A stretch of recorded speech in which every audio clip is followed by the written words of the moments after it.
ಎಲ್ಲರಿಗೂ ನಮಸ್ಕಾರ. ಮೊದಲಿಗೆ ಆರಾಧ್ಯ ದೈವಾದಂಥ ಭದ್ರಕಾಳಿಯನ್ನು ಪ್ರಾರ್ಥನೆಯನ್ನು ಮಾಡೋಣ.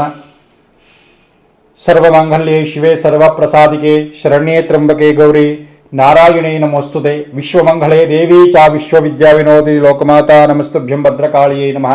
ಎಲ್ಲರಿಗೂ ನಮಸ್ಕಾರ. ನಿಮ್ಮ ನಾಗರಾಜ್ ಶಾಸ್ತ್ರಿ ಮಾಡುವ ಎಲ್ಲರಿಗೂ ನಮಸ್ಕಾರ. ಶ್ರೀ ಕ್ಷೇತ್ರ ಭದ್ರಕಾಳಿ ಶಿವಶಕ್ತಿ ನೆಲೆಸಿರುವಂಥ ಕಾಳಪ್ಪನಲ್ಲಿ ನೆಲೆಸಿರುವಂಥ ಪುಣ್ಯಕ್ಷೇತ್ರ. ಇವತ್ತಿನ ಒಂದು ಸಂಚಿಕೆ, ಇವತ್ತಿನ ವಿಚಾರ, ಇವತ್ತಿನ ಒಂದು ಬಹಳಷ್ಟು ಪ್ರತಿಯೊಬ್ಬ ಮಕ್ಕಳಿಗೆ ಬರುವಂಥ ಒಂದು ವಿಶೇಷವಾದ ಒಂದು ಮಾಹಿತಿ ಅಂತ ಹೇಳ್ಬೋದು. ಇವತ್ತು ಈಗ ಎಲ್ಲ ಮಕ್ಕಳಿಗೂ ಎಲ್ಲ ಸ್ಕೂಲ್ಗಳು ಪ್ರಾರಂಭ ಆಗಿದೆ. ಪ್ರತಿಯೊಂದು ಮಕ್ಕಳು ಸ್ಕೂಲ್ಗೆ ಹೋಗುವಂಥದ್ದು. ಇಷ್ಟು ದಿನ ಬೇಸಿಗೆ ರಜೆಯಿಂದ ಇದ್ರೆ ಈಗ ಮಕ್ಕಳೆಲ್ಲ ಸ್ಕೂಲ್ಗೆ ಹೋಗಬೇಕು.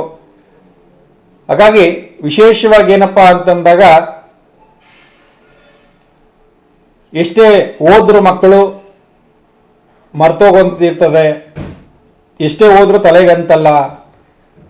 ಕೆಲವು ಹೇಳ್ತಾರೆ ಬಂಧು ಸ್ವಾಮಿಗಳೇ, ನನ್ನ ಮಗನು ಓದ್ತಾ ಇಲ್ಲ, ನನ್ನ ಮಗನು ಎಷ್ಟೇ ಓದಿದ್ರು ಮರುದೇಸ್ತಿ, ಎಷ್ಟೇ ಹೇಳ್ಕೊಟ್ರು ಸಹ ಅದನ್ನು ಮರ್ತು ಬರ್ತಾರೆ, ಸರಿಯಾಗಿ ಓದ್ತಾ ಇಲ್ಲ, ಸರಿಯಾಗಿ ಮಾರ್ಕ್ಸ್ ತೆಗಿತಾ ಇಲ್ಲ, ಸರಿಯಾಗಿ ಅವ್ನ ವಿದ್ಯೆ ತಲೆಗೆ ಎಕ್ತಾ ಇಲ್ಲ ಅಂತ ತುಂಬ ಜನ ಕಂಪ್ಲೇಂಟ್ ಹೇಳ್ತಾರೆ ಕ್ಷೇತ್ರಕ್ಕೆ ಬಂದು. ಎಷ್ಟೋ ಜನ ವಿದ್ಯೆ ಇರ್ತದೆ, ಬುದ್ಧಿನೂ ಇರ್ತದೆ, ಆದರೆ ಹೇಳಿದ್ದೆಲ್ಲ ಮರ್ತು ಹೋಗ್ತಾರೆ. ಎಕ್ಸಾಮಲ್ಲಿ ಬಂದಾಗ ಬರೆಯೋಕ್ಕೆ ಶಕ್ತಿ ಇರಲ್ಲ.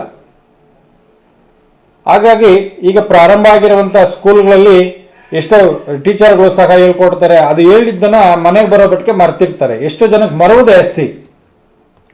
ಮತ್ತೆ ವಿದ್ಯಾಭ್ಯಾಸ ಅಭಿವೃದ್ಧಿ ಆಗಬೇಕು, ವಿದ್ಯಾಭ್ಯಾಸ ಚೆನ್ನಾಗಿ ಆಗಬೇಕು, ಮಕ್ಕಳಿಗೆ ಒಳ್ಳೆಯ ವಿದ್ಯೆ ಬುದ್ಧಿ ಕೊಡಬೇಕು. ಅದಕ್ಕೇನು ಮಾಡಬೇಕು ಗುರುಗಳೇ, ಏನು ನಾವು ಪ್ರಯತ್ನ ಪಡಬೇಕು ಅಂತಂದರೆ ಕೆಲವೆಲ್ಲ ಸಣ್ಣದೊಂದು ತಂತ್ರಗಳಿರ್ತವೆ. ಹಿಂದಿನ ಕಾಲದಿಂದ ಬಂದಿರುವಂಥ ವನಸಿರಿಗಳಿಂದ ಬಹಳಷ್ಟು ಶಕ್ತಿ ಇರುವಂಥದ್ದು ಗಿಡಮೂಲಿಕೆಗಳಿರ್ತವೆ. ಅವನ್ನ ನಾವು ಅರ್ಪಣೆ ಮಾಡಿದಾಗ ಅದು ಬಹಳಷ್ಟು ಶಕ್ತಿ ಕೊಡುವಂಥದ್ದು ನಮ್ಮಲ್ಲಿ ಇರುವಂಥದ್ದು ವಿಶೇಷ. ಏನು ಮಾಡಬೇಕು ಅಂತಂದರೆ,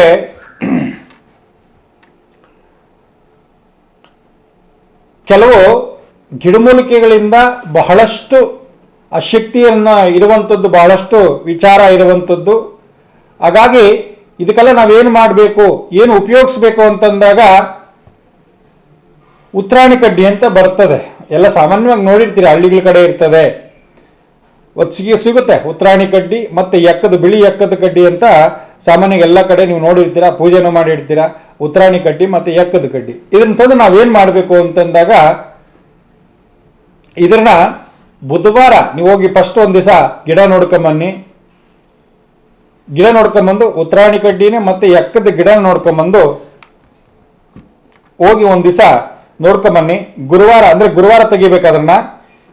ಬುಧವಾರ ದಿವಸ ಹೋಗಿ ಒಂದು ಗ್ಲಾಸಲ್ಲಿ ನೀರು ತಗೊಂಡೋಗಿ ಆ ಬುಡಕ್ಕೆ ಹಾಕಿ, ಮತ್ತು ಆ ಎಕ್ಕದ ಬುಡಕ್ಕೆ ಹಾಕಿ ಸ್ವಲ್ಪ ಅರ್ಶಿನ ಕುಂಕುಮ ಹಾಕಿ ಕೈ ಮುಗಿದು ಸರಸ್ವತಿಯನ್ನು ಪ್ರಾರ್ಥನೆಯನ್ನು ಮಾಡಿ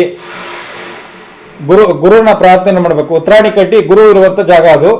ಉತ್ರಾಣಿ ಕಡ್ಡಿ ಗುರು ಸಂಬಂಧಪಟ್ಟಿರುವಂಥದ್ದು, ಮತ್ತೆ ಎಕ್ಕದ ಕಡ್ಡಿ ಗಣಪತಿಗೆ ಸಂಬಂಧಪಟ್ಟಿರುವಂಥದ್ದು. ಆಗ ಗಣಪತಿಯನ್ನು ಪ್ರಾರ್ಥನೆ ಮಾಡಿ ಎಕ್ಕದ ಗಿಡದ ಹತ್ರ, ಮತ್ತೆ ಉತ್ರಾಣಿ ಕಡ್ಡಿ ಹತ್ರ ಗುರುನ ಪ್ರಾರ್ಥನೆ ಮಾಡಿ. ಏನಂತ ಪ್ರಾರ್ಥನೆ ಮಾಡ್ಬೇಕಂದ್ರೆ, ಒಳ್ಳೆ ಕೆಲಸಕ್ಕೆ ನಿಮ್ಗೆ ತಗೊಂಡೋಗ್ತಿದ್ದೀನಿ, ನನ್ನ ಮಕ್ಕಳ ವಿದ್ಯಾಭ್ಯಾಸಕ್ಕೆ ನೀನು ತಗೊಂಡೋಗ್ತಿದ್ದೀನಿ ಅಂತೇಳಿ ಆ ಉತ್ರಾಣಿ ಕಡ್ಡಿಗೆ ಮತ್ತು ಎಕ್ಕದ ಕಡ್ಡಿಗೆ ಒಪ್ಪಿಸಿ ಬನ್ನಿ. ಬೆಳಗ್ಗೆ ಒಂದು 6 ಗಂಟೆ ಒಳಗೆ, ಸೂರ್ಯ ಉದಯ ಆಗೋದಕ್ಕೆ ಮುಂಚೆನೆ ಬೆಳಗ್ಗೆ ಎದ್ದು ಶುಚಿಪೂತರಾಗಿ, ಇಲ್ಲದ್ರ ಮುಖವನ್ನು ತೊಳ್ಕೊಂಡು ಒಂದು ಗುಡ್ಲೆಯನ್ನು ಎತ್ಕೊಂಡು ಹೋಗಿ, ಯಾರನ್ನು ಮಾತಾಡಿಸ್ಬಾರ್ದು. ಮಾತಾಡಿಸ್ದಿರ ಹೋಗಿ ಆ ಉತ್ರಾಣಿ ಕಡ್ಡಿ ಬೇರೆ ಸಮೇತವಾಗಿ ಕಿತ್ಕೊಳ್ಳಿ. ಮತ್ತೆ ಆ ಎಕ್ಕದ ಕಡ್ಡಿ ಪೂರ್ವಕ್ಕೆ ಹೋಗಿರೋದು, ಇಲ್ಲ ಒಂದು ಕಡೆ ಪೂರ್ವ ಉತ್ತರಕ್ಕೆ ಹೋಗಿರುವಂಥ ಸಣ್ಣದೊಂದು ಬೇರನ್ನ ಕಿತ್ಕೊಂಡೇನು ಬಂದು ಅದನ್ನ ಕ್ಲೀನಾಗಿ ಬೇರನ್ನು ಇಂಗಿಡಿಸ್ಕೊಂಡು ಆದ್ಮೇಲೆ ಅದನ್ನು ಕ್ಲೀನಾಗಿ ಅರ್ಶನದಲ್ಲಿ ಮತ್ತೆ ನೀರಲ್ಲಿ ಹಾಲಲ್ಲಿ ತೊಳೆದುಬಿಟ್ಟು ದೇವ್ರ ಮನೆಯಲ್ಲಿ ಕೂತ್ಕೊಂಡು ಗುರುವಾರ ದಿವಸನೇ ದೇವ್ರ ಮನೆಯಲ್ಲಿ ಸಣ್ಣದೊಂದು ಮಂತ್ರ ಒಂದು ತೆಗೆದುಕೊಂಡು ಬನ್ನಿ. ಸಣ್ಣದೊಂದು ತಾಯ್ತ ಬರುತ್ತೆ, ಬೆಳ್ಳಿ ತಾಯ್ತ. ಹಿಂದಿನ ದಿವಸಲ್ಲೇ ತಂದು ಮಾಡ್ಕೊಂಡಿರಿ. ಸಣ್ಣದೊಂದು ತಾಯ್ತ, ಎಷ್ಟು ಜನ ಮಕ್ಕಳಿದಾರೋ ಅಷ್ಟು ಜನಕ್ಕೊಂದು ಸಣ್ಣದೊಂದು ತಾಯ್ತ ತೆಗೆದುಕೊಂಡು ಬಂದು ಆ ತಾಯ್ತದನ್ನ ಆ ದೇವರ ಮನೇಲಿ ಇಟ್ಟು ಮನೆ ದೇವರಿಗೆ ಪೂಜೆಯನ್ನು ಮಾಡಿ ಆ ಸರಸ್ವತಿಗೆ ಒಪ್ಪಿಸಿ ಆ ಉತ್ತರಾಣಿ ಕಡ್ಡಿಯನ್ನು ಒಂದಿಷ್ಟುದ ಪೀಸ್ ಮಾಡಿ, ಮತ್ತೆ ಎಕ್ಕದ ಕಡೆ ಇಷ್ಟುದ ಪೀಸ್ ಮಾಡಿ ಅದಕ್ಕೆ ಹಳದಿ ಕಲರ್ ದಾರ ಸುತ್ತಿ ಆ ತಾಯ್ತಕ್ಕೆ ಸೇರಿಸಿ ಅದಕ್ಕೆ ಸ್ವಲ್ಪ ಅರ್ಶಿನ ಕುಂಕುಮ ಹಾಕಿ ಅದರ ಮುಚ್ಚಳ ಹಾಕಿ ಅದಕ್ಕೊಂದು ಕೆಂಪು ದಾರವನ್ನು ಕಟ್ಟಿ ಅದಕ್ಕೆ ಸಾಂಬ್ರಾಣಿ ಇಲ್ಲ ಧೂಪ ಅಥವಾ ಸಾಂಬ್ರಾಣಿ ಪೂಜೆಯನ್ನು ಮಾಡಿ ಕರ್ಪೂರಗಳನ್ನು ಹಾಕಿ ಅದಕ್ಕೆ ಸಾಂಬ್ರಾಣಿ ಕೊಟ್ಟು ಪೂಜೆಯಿಂದ ಬೆಳಗಿ ಅದನ್ನು ಕರ್ಪೂರವನ್ನು ಬೆಳಗಿ ಆಮೇಲೆ ಸರಸ್ವತಿಗೆ ಸಂಕಲ್ಪ ಮಾಡಿ ನಮ್ಮ ಮಗನಿಗೆ ವಿದ್ಯಾಭ್ಯಾಸಕ್ಕೆ ಆಗ್ತದೆ, ಗುರು ಅನುಗ್ರಹ ಸದಾಕಾಲ, ಗುರು ಇದ್ದರೆ ಎಲ್ಲ ವಿದ್ಯೆ ಬುದ್ಧಿಯನ್ನು ಆಗ್ತದೆ. ಆ ಎಕ್ಕದ ಗಿಡ ಗಣಪತಿ ಇದ್ದಾಗ ವಿದ್ಯಾ ಬುದ್ಧಿ ಕೊಡುವಂತನು, ಸಿದ್ಧಿ ಬುದ್ಧಿ ಕೊಡುವಂತನು ಗಣಪತಿ. ಹಾಗಾಗಿ ಎಲ್ಲ ಪ್ರಾಪ್ತಿ ಆಗುವಂಥದ್ದು ಬಹಳಷ್ಟು ವಿಶೇಷವಾಗಿರುತ್ತೆ. ಹಾಗಾಗಿ ಅದನ್ನು ತಂದು ನೋಡಿ, ಇಂದಿನ ದಿವಸ ಬುಧವಾರ ದಿವಸ ಫಸ್ಟ್ ಹೋಗಿ ನೋಡ್ಕೊಂಬನ್ನಿ. ಆ ಉತ್ತರಾಣಿ ಕಡ್ಡಿಲಿದೆ ಮತ್ತು ಎಕ್ಕದ್ದು ಗಿಡ ಇಲ್ಲಿದೆ, ನೋಡ್ಕೊಂಬಂದು ಬುಧವಾರ ಸಂಜೆ ಒಂದು 6 ಗಂಟೆಗೆ ಹೋಗಿ ಒಂದು ಗ್ಲಾಸ್ ನೀರು ತಗೊಂಡೋಗಿ ಎರಡಕ್ಕೂ ಇಲ್ಲ ಒಂದು ಚೆಂಬಲ್ ತಗೊಂಡೋಗಿ ಎರಡಕ್ಕೂ ಹಾಕ್ಬಿಟ್ಟು ಅದಕ್ಕೆ ಸ್ವಲ್ಪ ಅರ್ಶಿನ ಕುಂಕುಮ ಹಾಕಿ ಊದ್ಬತ್ತಿ ಹಚ್ಚಿ ಪ್ರಾರ್ಥನೆ ಮಾಡಿ ಒಳ್ಳೆ ಕೆಲಸಕ್ಕೆ ತಗೊಂಡು ಹೋಗ್ತಾ ಇದ್ದೀನಿ. ಒಳ್ಳೆ ಥರದಾಗ ಬರಬೇಕು, ಮಕ್ಕಳಿಗೆ ವಿದ್ಯಾಭ್ಯಾಸಕ್ಕೆ ತಗೊಂಡು ಹೋಗ್ತಾ ಇದ್ದೀನಿ, ಗುರು ಅನುಗ್ರಹ ಇರಬೇಕು ಅಂತೇಳಿ ಎಕ್ಕದ ಉತ್ತರಾಣಿ ಕಡ್ಡಿಗೆ ಒಪ್ಪಿಸಿ ಮತ್ತು ಎಕ್ಕದ ಕಡೆ ಗಣಪತಿ ಅನುಗ್ರಹ ಆಗಬೇಕು, ನೀನು ವಿದ್ಯಾ ಬುದ್ಧಿ ಸಿದ್ಧಿ ಬುದ್ಧಿ ಕೊಡಬೇಕು ಅಂತೇಳಿ ಆ ಗಣಪತಿಗೆ ಪ್ರಾರ್ಥನೆಯನ್ನು ಮಾಡಿ ಬನ್ನಿ.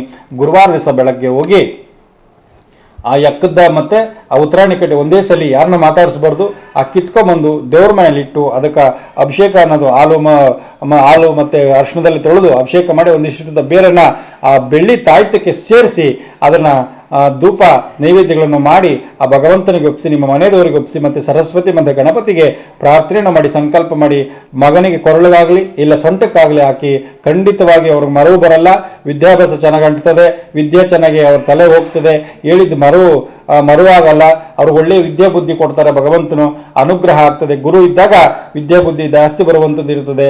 ಇದನ್ನು ಮಾಡಿದ್ರೆ ನಿಮ್ಮ ಮಕ್ಕಳಿಗೆ ಒಳ್ಳೆಯ ಬುದ್ಧಿ, ಒಳ್ಳೆಯ ವಿದ್ಯಾ ಸಿದ್ಧಿ ಬುದ್ಧಿ ಆಗುವಂಥದ್ದು ಬಹಳಷ್ಟು ವಿಶೇಷವಾಗಿರುತ್ತೆ.